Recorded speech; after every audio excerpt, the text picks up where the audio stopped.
The next phase of the swing is the setup. So this is the hard style system. It's the two-handed swing I'm going to focus on. And when bringing this movement into your workout, it's important to realize that the isometric, static position of the kettlebell swing, while it's going to give you your hamstrings a bit of a workout, you're not actually getting yourself out of breath. So this is where we combine the setup and the goat bag swing to deliver a good workout that's going to not only get you sweating, but ingrain the movement patterns you need to move on to the next phase. The first thing you got to understand is the height of the bell where it's set up is important as in relation to your body movement. If you have not got the correct movement patterns to get yourself into a position where the kettlebell's on the floor and your spine's in a nice neutral position, well then the simplest thing to do is to lift the kettlebell off the floor like so. I'm recovering from hip replacement and I'm still not in a position where I can get into the perfect anatomical position with the kettlebell on the floor. Therefore, I'm not going to bother doing that. I'm going to keep it on 2 blocks and allow myself the ability to get into the position I need to that's going to keep my spine safe. And it's the same for you. Remember, the start and stop point is the only time the kettlebell will touch the floor. So that's the only time this is required.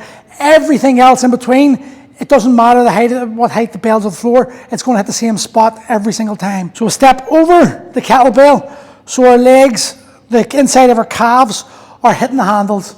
From this point, we're going to take 2 steps back. 2, 1, 2, and we're going to step into the stance. My feet are now narrow at the moment.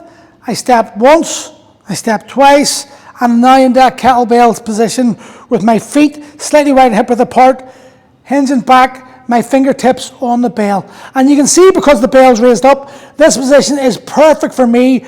I've just replicated that. My shoulders are higher than my hips are higher than my knees, my shins are nice and vertical, my shoulder blades in the back pockets. I'm going to spend time doing this. From this angle, you're going to go here. You'll notice how tight my legs are. 1, 2. And I want to do this every single time. And the reason I want to do this is because I want you to the position or to the point where when you do this without looking, your feet always end up here. If I go here, 1, 2, I'm in that position every time. 1, 2. I know that I'm going to go there every single time because that's what I've done every single time for probably 70, 80, 90,000 repetitions. 1, 2, hinge back, hands on the kettlebell, pull the kettlebell onto its lip, and then pull your shoulder blades into its back pockets, into your back pockets. You should feel tension in the hamstrings. The kettlebell will probably move a couple of inches as you pull your shoulder blades into your back pockets. That's fine, that's actually good. You want to wedge yourself into the optimal position to allow yourself to drive as much force through on the first swing. But at this point here, all we're going to do is we're going to go in this position and hold it for approximately 20 to 30 seconds. And that 20 to 30 seconds is full body tension. 1, 2, hinge back, hands on the bell, angle the bell towards you, shoulder blades in the back pockets, abs tight, and just hold that position.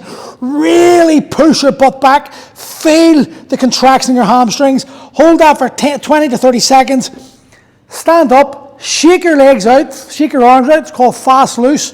We've just created a lot of tension. We now want to get relaxation through the muscles because speed is created through relaxed muscles and then power is created through tension instantaneously followed by relaxation.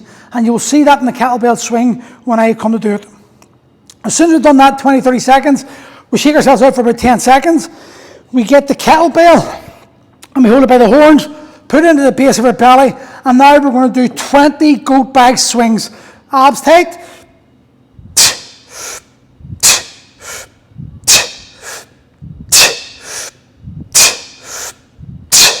Do that for 20 reps, then we shake it out. About 30 seconds rest, and then we're back into this. 1, 2, here, angle, shoulder blades and back pockets. Hold that tension 10 to 30 seconds, 20 to 30 seconds. Back to goat bag swings. And we're going to repeat that for the prescribed number of reps or time that you see underneath this program. So give that a go. That's the next stage for the kettlebell swing.